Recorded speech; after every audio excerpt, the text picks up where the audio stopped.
আসসালামু আলাইকুম। ঈদকে ঘিরে বড় সুখবর দিল ওমান। এই বিষয় নিয়ে থাকছে এই ভিডিও জুড়ে বিস্তারিত আলোচনা।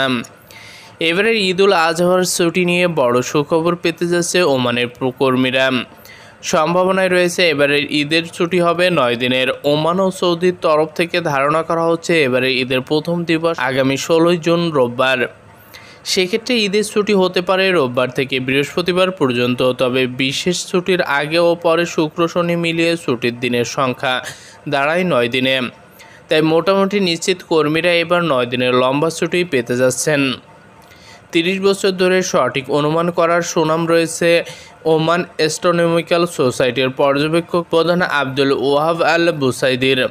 তিনি বলেন, জ্যোতির্বিদরা গণনা অনুযায়ী আগামী 7 জুন জিলহজ মাস শুরুর সম্ভাবনা রয়েছে।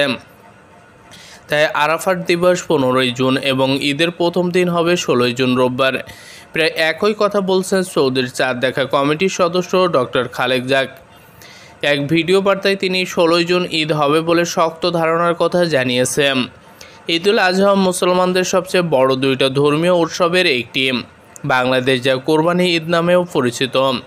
ঈদুল আজহা হলো ত্যাগের উৎসব, যার মূল প্রতিপাদ্য বিষয় হচ্ছে ত্যাগ। এই দিনটি মুসলমানরা তাদের সাধ্যমতো ধর্মীয় নিয়ম অনুযায়ী উট, গরু, দুম্বা কিংবা ছাগল আল্লাহর নামে কোরবানি করে বা জবাই দেন, যা মুসলিম জাতির পিতা হযরত ইব্রাহিম আলাইহিস সালামের সময়কাল থেকে শুরু হয়।